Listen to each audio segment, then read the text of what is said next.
अहम शरणं गतः।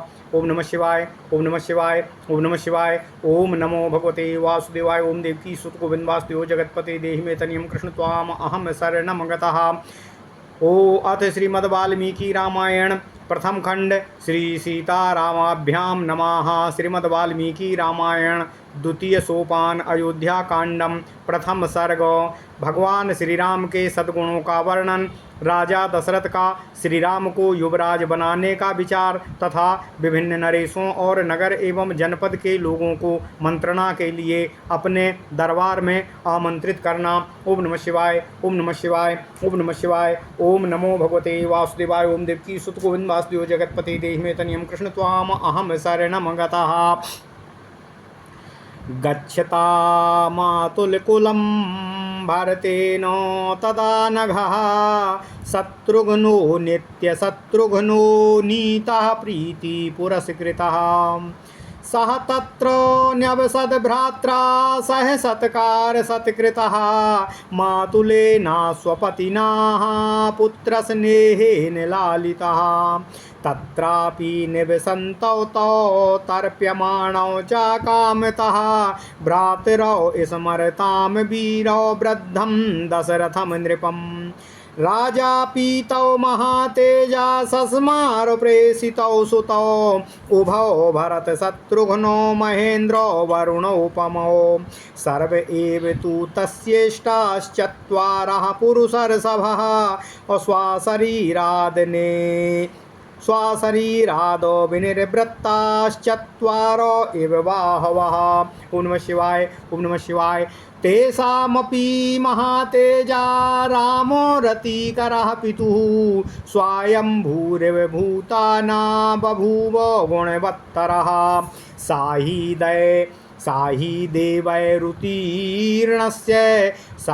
देवैरुदीर्णस्य रावणस्य वधार्थिभिः आर्थितो मानुषे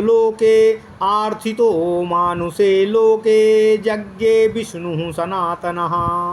कौसल्या सुशुभे तेनो पुत्रेणामित तेजसा यथा वरेणो देवानां दितिर्वज्रपाणिनां। साहि रूपोपपन्नश्च वीर्यवानकसूनकः साहि पुत्रोपपन्नश्च वीर्यवाननसूयकः।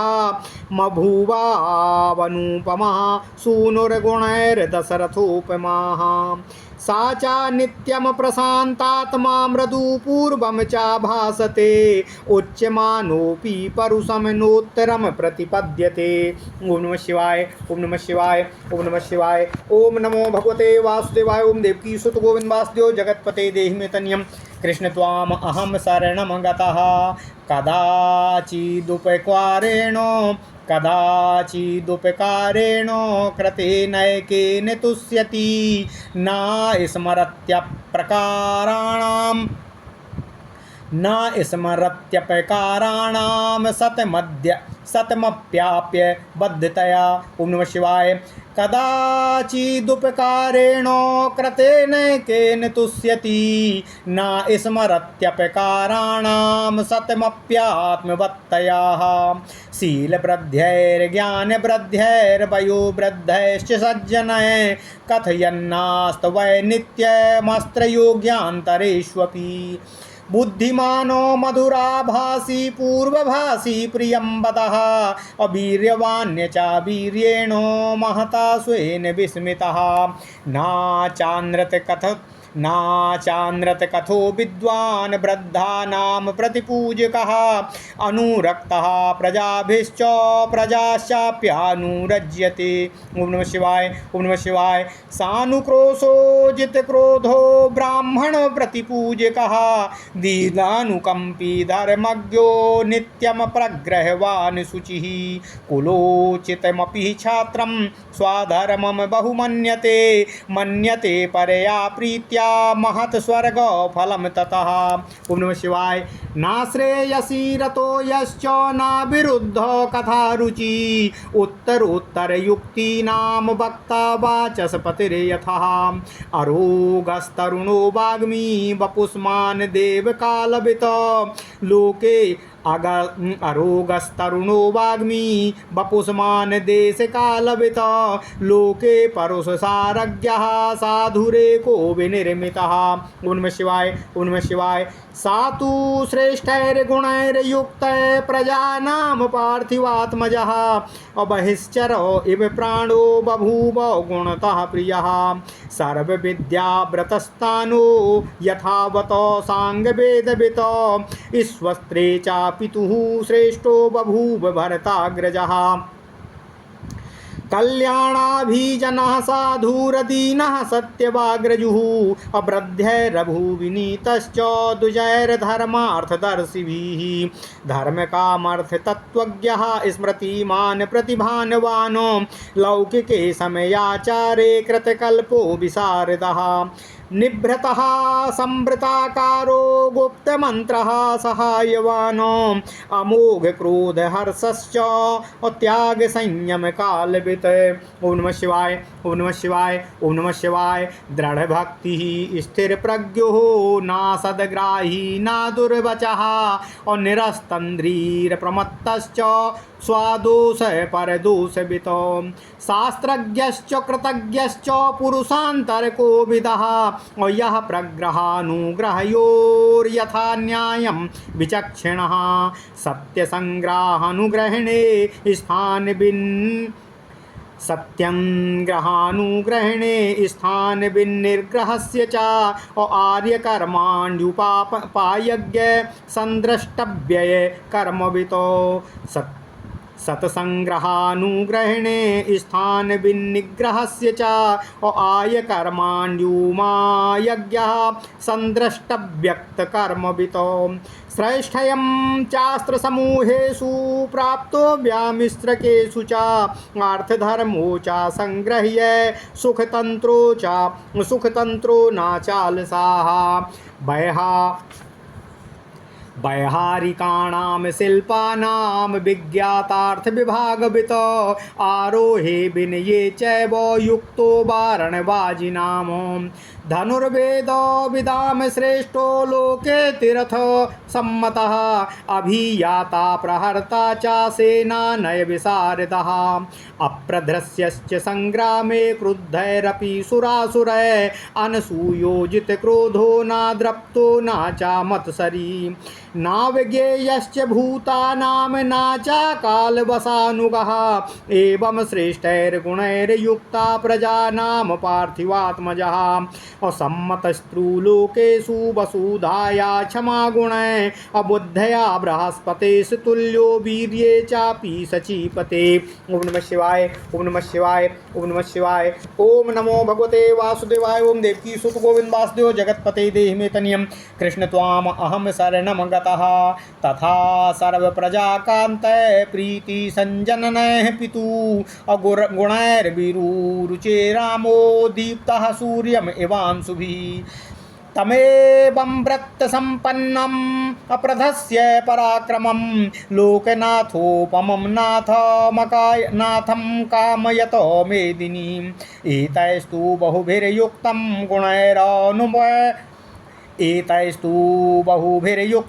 गुणैरानुपमय सुतं दृष्ट्वा दशरथो राजा चक्रे चिन्तां परं तपः अथ राज्ञो बभूवैव वृद्धस्य चिरजीविनः अप्रीतिरेषां कथं रामो राजा स्यान्मयि जीवति ऐसा ह्यस्वपरा प्रीतिर्हृदि सम्परिवर्तते कदा नामो सुतं द्रक्ष्याम्याभिषिक्तमहं प्रियं वृद्धिकामो हि लोकस्य सर्वभूतानुकम्पकः मत्तः प्रियतरो लोके परजन्य इव वृष्टिमानो यमा शक्र समो वीर्ये बृहस्पति समो मतो महीधर समो धृत्यां मत्तश्च गुणवत्तरः महीमहमिमां कृत्स्नामधितिष्ठन्तमात्मजम् अनेनो वयसा दृष्ट्वा यथा स्वर्गमवाप्नुयाम इत्येवं विविधैस्तैस्तैरन्यपार्थिवदुर्लभै शिष्टैरपरिमेयैश्च लोके लोकोत्तरैर्गुणै तं समीक्ष्य तदा राजा युक्तं समुदितैर्गुणै निश्चिन्त्य सचिवैः सार्धं यौवराज्यममन्यताः निश्चित्य सचिवैः सार्धं यौवराज्यममन्यत। ओम नमः शिवाय। दिव्यंतरिक्षे भूमौ चाघोरमुत्पातजं भयम् औसञ्च चक्षेष्वमेधावी शरीरे चात्मनोरजां जराम पूर्णचन्द्रान्नस्याथो शोकापनुद्यमात्मनः लोके रामस्य बुबुधे सम्प्रियत्वं महात्मनाः आत्मनश्च प्रजानां च श्रेयसे च प्रियेण च प्राप्ते काले च धर्मात्मा भक्त्या त्वरितवान् नृपः नानानगरे वस्तव्यान् पृथग्जानो पदानपि समानिनाय मेदिन्यां प्रधानानो पृथ्वीपतिः तान् भीष्मो नानाभरणैर्यथार्हं प्रतिपूजितान् अददर्श अलङ्कृतो राजा प्रजापतिरिव प्रजः। ओम नमः शिवाय। ना तु कैकैराजानं जनकं वा नराधिपः त्वरया चानयामास पश्चान्तौ श्रुष्यता प्रियाम् अथोपविष्टे नृपतौ तस्मिन् परपुरार्दने ततः प्रविशुषे सा राजानो लोकसम्मतः अथ राजवीतीर्णेषु विविधेष्वासनेषु च राजानमेवाभिमुखा निषेधुर्नियतां नृपः। ओम नमः शिवाय। असहलाभ्यमानैर्विनयान्वितैर्नृपैः पुलालयैर्जानपदैश्च मानवै उपोपविष्टैर्नृपतिर्व्रतो बभो असहस्रचक्षुर्भगवान् वामरे। ओम नमः शिवाय। ओम नमः शिवाय। ओम नमः शिवाय। ओम नमो भगवते वासुदेवाय। ओम देवकी सुत गोविंद वासुदेव जगतपते देहि मे तनियं कृष्ण त्वाम अहम शरणं गतः। ओम नमः शिवाय। ओम नमः शिवाय। ओम नमः शिवाय। अथ श्रीमद् वाल्मीकि रामायण श्री सीतारामाभ्यां नमः। श्रीमद् वाल्मीकि रामायण प्रथम खंड द्वितीय सोपान अयोध्या कांडम प्रथम सर्गः। भगवान श्री राम के सद्गुणों का वर्णन। राजा दशरथ का भगवान श्री राम को युवराज बनाने का विचार तथा विभिन्न नरेशों और नगर एवं जनपदों के लोगों को मंत्रणा के लिए अपने दरबार में आमंत्रित करना। ओम नमः शिवाय। ओम नमः शिवाय। ओम नमः शिवाय। ओम नमो भगवते वासुदेवाय। ओम देवकी सुत गोविंद वासुदेव जगतपते देहि मे तनियं कृष्ण त्वाम अहम शरणं गतः। ओम नमः शिवाय। ओम नमः शिवाय। ओम नमः शिवाय। बालकांड का प्रसंग पूर्ण होने पर भगवान श्री राम का दशरथ जी और अपनी बधुओं के साथ भाइयों और अपनी बधुओं के साथ अयोध्या नगरी में पहुंचने पर आगे की कथा इस प्रकार है। पहले यह बताया जा चुका है, भरत अपने मामा के साथ मामा के यहाँ जाते समय काम आदि शत्रुओं को सदा के लिए नष्ट कर देने वाले निष्पाप शत्रुघ्न को भी प्रेमवश अपने साथ लेते गए थे। वहाँ भाई सहित उनका ननिहाल में बहुत ही आदर सत्कार हुआ और वे वहाँ सुखपूर्वक रहने लगे। उनके मामा युधाजित जो अश्वयूथ के अधिपति थे, उन दोनों पर पुत्र से भी अधिक स्नेह रखते हुए बड़ा ही लाड़ प्यार करते थे।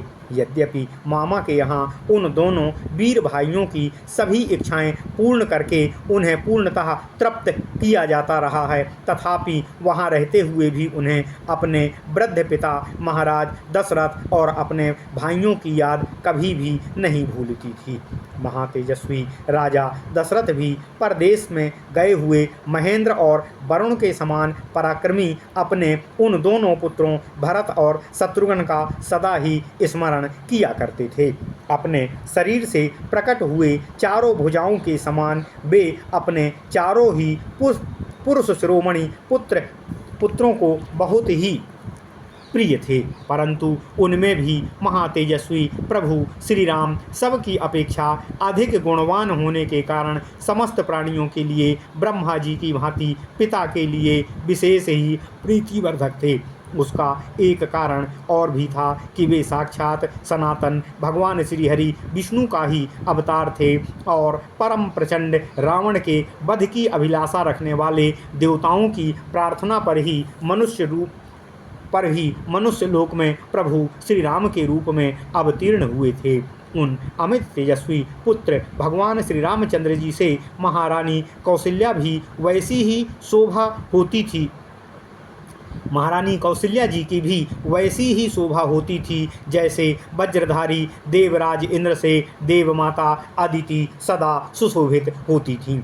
प्रभु श्री राम बड़े ही रूपवान और बड़े ही पराक्रमी थे। वे किसी के दोष नहीं देखते थे। भूमंडल में उनकी समता करने वाला कोई अन्य नहीं था। वे अपने गुणों से ही पिता दशरथ के समान एवं योग्य पुत्र थे। वे सदा शांत चित्त रहते हुए और सांत्वना पूर्वक मीठे वचन बोलते हुए, यदि उनमें कोई कठोर बात भी उनके मुख से निकल जाती थी, कोई ऐसा हो जाता था, तो वे कभी उसका उत्तर नहीं देते थे। ओम नमः शिवाय, ओम नमः शिवाय, ओम नमः शिवाय।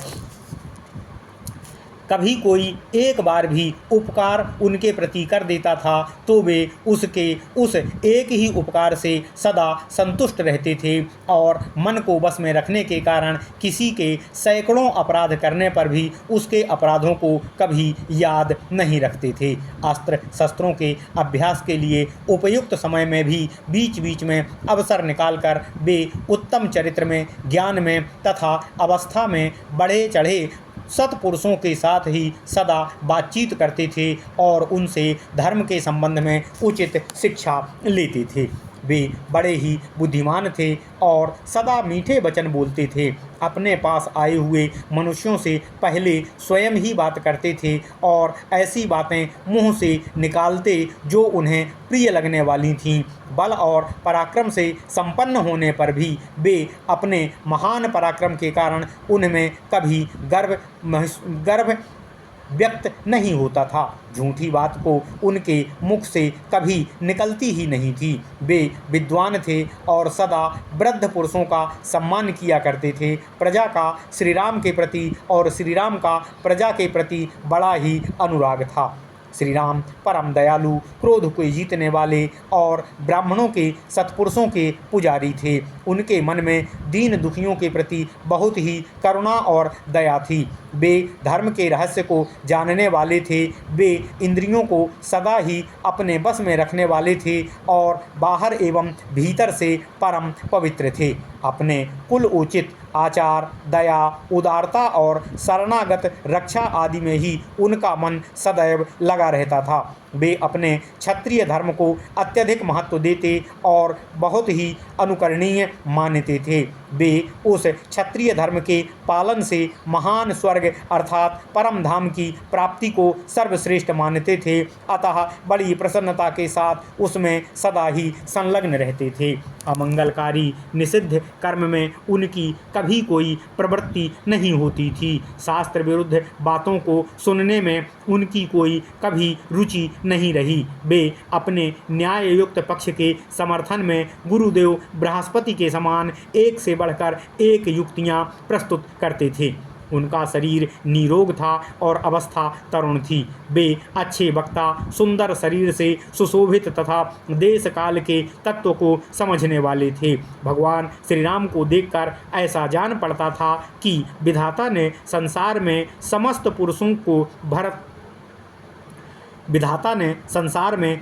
पुरुषों के सार तत्व को समझने वाले साधु पुरुष के रूप में एकमात्र प्रभु श्री राम को ही प्रकट किया है।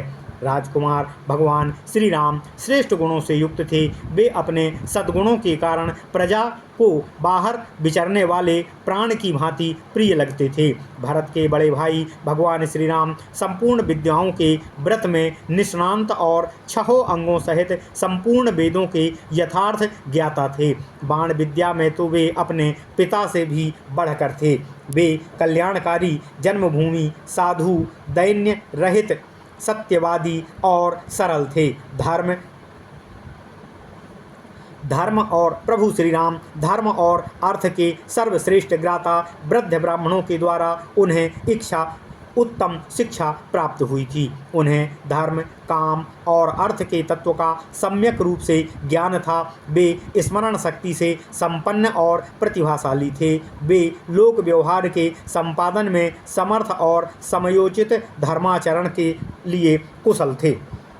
भगवान श्री राम विनयशील थे। अपने आकार, अभिप्राय को छिपाने वाले, मंत्र को गुप्त रखने वाले और उत्तम सहायकों से संपन्न थे। उनका क्रोध अथवा उनका हर्ष कभी निष्फल नहीं होता था। वे वस्तुओं के त्याग और संग्रह के अवसर को भली भांति जानते थे और तदनुसार ही उनका संग्रह और त्याग करते थे। गुरुजनों के प्रति प्रभु श्री राम की दृढ़ भक्ति थी। वे स्थित प्रज्ञ थे और असद वस्तुओं को भी कभी ग्रहण नहीं करते थे। उनके मुख से कभी किसी के लिए भी दुर्वचन नहीं निकलता था। वे आलस्य रहित, प्रमाद शून्य तथा अपने और पराये मनुष्यों के गुण और दोषों को अच्छी प्रकार से जानने वाले थे।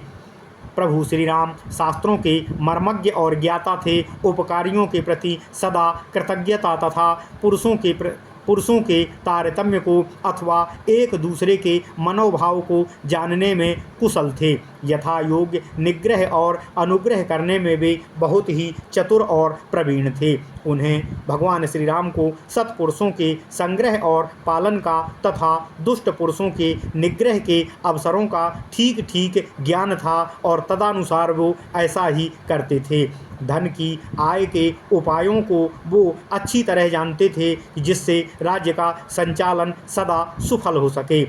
अर्थात फूलों को नष्ट न करके उससे रस लेने वाले भ्रमरों की भांति वे प्रजाओं को कष्ट दिए बिना ही उनसे न्यायोचित धन का उपार्जन कर राज्य संचालन के गुण को जानने में श्रेष्ठ थे तथा शास्त्र वर्णित व्यय कर्म का भी उन्हें भली भांति ज्ञान था। उन्होंने भगवान श्री राम ने सब प्रकार के अस्त्र समूहों तथा संस्कृत, प्राकृत आदि भाषाओं से मिश्रित नाटक आदि के ज्ञान में निपुणता प्राप्त की थी। वे अर्थ और धर्म का संग्रह और पालन करते हुए तदनुकूल काम का सेवन करते थे और कभी आलस्य को अपने पास नहीं आने देते थे। बिहार, क्रीड़ा और मनोरंजन के उपायों में आने वाले संगीत, वाद्य और चित्रकारी आदि शिल्पों के भी वे विशेषज्ञ थे। अर्थों के विभाजन का भी उन्हें सम्यक ज्ञान था। वे हाथियों और घोड़ों पर चढ़ने और उन्हें भांति भांति की चालों की शिक्षा देने में भी निपुण और निष्णांत थे। भगवान श्री रामचंद्र जी इस लोक में धनुर्वेद के सभी विधाओं में श्रेष्ठ थे। अतिरथी, वीर और उनका विशेष सम्मान करते थे। शत्रु सेना पर आक्रमण और प्रहार करने में वे विशेष कुशल थे। सेना संचालन की नीति में उन्होंने अधिक निपुणता प्राप्त कर रखी थी। भगवान श्री राम संग्राम में कुपित होकर आए हुए समस्त देवता और असुर भी उनको परास्त नहीं कर सकते थे। उनमें दोष दृष्टि का सर्वथा ही अभाव था। वे क्रोध को जीत चुके थे तथा दर्प और ईर्ष्या का उनमें अत्यंत ही अभाव था, अर्थात इनसे वे सदा ही शून्य थे। किसी भी प्राणी के मन में प्रभु श्री राम के प्रति अवहेलना का भाव नहीं था। वे काल के बस में होकर उसके पीछे पीछे चलने वाले नहीं थे, अर्थात काल ही उनका अनुसरण करता था। वे काल से भी आगे की गति से चलते थे। इस प्रकार उत्तम गुणों से युक्त होने के कारण राजकुमार प्रभु श्री राम समस्त प्रजाओं तथा तीनों लोकों के प्राणियों के लिए अति आदरणीय और अनुकरणीय थे। वे अपने क्षमा संबंधी गुणों के द्वारा पृथ्वी की समानता करते थे। बुद्धि में बृहस्पति और बल पराक्रम में सचीपति इंद्र से भी श्रेष्ठ थे। ओम नमः शिवाय। जैसे सूर्यदेव अपनी किरणों से प्रकाशित होते हैं, उसी प्रकार प्रभु श्री रामचंद्र जी भी सभी समस्त प्रजाओं को प्रिय लगने वाले तथा पिता की प्रीति बढ़ाने वाले सद्गुणों से सुशोभित होते थे। ऐसे सदाचार संपन्न, अजेय, पराक्रमी और लोकपालों के समान तेजस्वी प्रभु श्री रामचंद्र जी को पृथ्वी, भूदेवी और भूमंडल की प्रजा ने अपना स्वामी बनाने की कामना की। अपने पुत्र श्री राम को अनेक अनुपम गुणों से युक्त देखकर शत्रुओं को संताप देने वाले राजा दशरथ ने भी मन ही मन में कुछ विचार करना आरंभ किया। उन चिरंजीवी बूढ़े महाराज दशरथ के हृदय में यह चिंता हुई कि किस प्रकार मेरे जीते जी ही प्रभु श्री रामचंद्र राजा हो जाएं और उनके राज्याभिषेक से प्राप्त होने वाली वह प्रसन्नता मुझे सुलभ हो सके, मिल सके, प्राप्त हो सके। उनके हृदय में यह उत्तम अभिलाषा बारंबार आती थी और उन्हें लगने लगा कि कब मैं अपने प्रिय पुत्र श्री राम का राज्याभिषेक करके स्वयं मुक्त हो जाऊं। वे सोचने लगे कि प्रभु श्री राम सब लोगों के अभ्युदय की कामना करते हैं और संपूर्ण जीवों पर दया रखते हैं। वे लोगों में वर्षा कराने वाले मेघ की भांति मुझसे भी श्रेष्ठ हैं और सबके लिए प्रिय हो गए हैं। प्रभु श्री राम बल पराक्रम में यम और इंद्र के समान, बुद्धि में बृहस्पति के समान और धैर्य में पर्वत के समान स्थिर गुण थे। गुणों में भी वे राजा दशरथ से सर्वथा बढ़े और चढ़े हुए थे। मैं इसी भ्रम में अपने पुत्र श्री राम को इस संपूर्ण पृथ्वी का राज्य करते हुए देखकर यथा समय सुख से स्वर्ग प्राप्त करूं, यही मेरे जीवन की अंतिम अभिलाषा श्रेष्ठ बची है। इस प्रकार विचार कर अपने पुत्र प्रभु श्री राम को उन नाना प्रकार के विलक्षण, सज्जनोचित, असंख्य तथा लोकोत्तर गुणों से जो अन्य राजाओं में सर्वथा ही दुर्लभ होते हैं विभूषित देख राजा दशरथ ने श्री राम को राज्याभिषेक करने के लिए अपने मंत्रियों के साथ सलाह करके उन्हें युवराज बनाने का निश्चय कर लिया। बुद्धिमान महाराज दशरथ के मंत्री को स्वर्ग, अंतरिक्ष तथा भूतल में दृष्टिगोचर होने वाले उत्पातों का घोर भय सूचित किया और अपने शरीर में वृद्धावस्था के आगमन की भी बात बताई। पूर्ण चंद्रमा के समान मनोहर मुख वाले महात्मा प्रभु श्री राम समस्त प्रजा के प्रिय थे। लोक में उनका सर्वप्रिय होना राजा के लिए अपने आंतरिक दोष शोक को दूर करने वाला था। इस बात को राजा दशरथ जी ने भली भांति समझ लिया था। इसके बाद उपयुक्त समय आने पर धर्मात्मा राजा दशरथ ने अपने और प्रजा के कल्याण के लिए मंत्रियों को भगवान श्री राम के राज्याभिषेक के लिए शीघ्र ही तैयारी करने की आज्ञा दी। इस उतावली में उनके हृदय का प्रेम और प्रजा का अनुराग भी बहुत महत्वपूर्ण था। उन भूपाल ने भिन्न भिन्न नगरों में निवास करने वाले प्रधान पुरुषों तथा अन्य जनपदों के सामंत राजाओं को भी मंत्रियों द्वारा अयोध्या में बुलवाया। उन सभी अतिथियों आमंत्रित प्रबुद्धजनों को ठहरने के लिए घर देकर नाना प्रकार के आभूषणों द्वारा उनका यथा योग्य सत्कार किया। तत्पश्चात स्वयं भी अलंकृत होकर राजा दशरथ उन सब से उसी प्रकार मिले जैसे प्रजापति ब्रह्मा अपने प्रजावर्ग से मिलते थे। जल्दबाजी के कारण राजा दशरथ ने कैकेयी, नरेश को तथा मिथिलापति जनक को भी नहीं बुलवाया। उन्होंने सोचा कि वे दोनों संबंधी इस प्रिय समाचार को पीछे सुन लेंगे तो भी उन्हें अत्यंत प्रसन्नता होगी। इसके बाद शत्रु नगरी को पीड़ित करने वाले राजा दशरथ जब दरबार में आ बैठे तब कैकेयी राज और जनक को छोड़कर शेष सभी लोकप्रिय नरेशों ने राज्यसभा में प्रवेश किया। वे सभी नरेश राजा द्वारा दिए गए नाना प्रकार के सिंहासनों पर उन्हीं की ओर मुख करके विनीत भाव से उनके सम्मुख विराजमान हुए। राजा से सम्मानित होकर विनीत भाव से उन्हीं के आसपास बैठे हुए समस्त नरेशों तथा नगर और जनपद के निवासी मनुष्यों से घिरे हुए महाराज दशरथ उस समय देवताओं के बीच में विराजमान होकर सहस्त्र नेत्रधारी भगवान इंद्र के समान शोभा पा रहे थे। ओम नमः शिवाय। इत्यार्षे श्रीमद् रामायणे वाल्मीकिये आदि काव्ये अयोध्या कांडे प्रथम सर्गः। इस प्रकार श्री वाल्मीकि निर्मित आर्ष रामायण आदि काव्य के अयोध्या कांड में पहला सर्ग पूर्ण हुआ। ओम नमः शिवाय। ओम नमः शिवाय। ओम नमः शिवाय। ओम नमो भगवते वासुदेवाय। ओम देवकी सुत गोविंद वासुदेव जगतपते देहि मे तनियम कृष्ण त्वाम अहम शरणम गतः। ओम नमः शिवाय।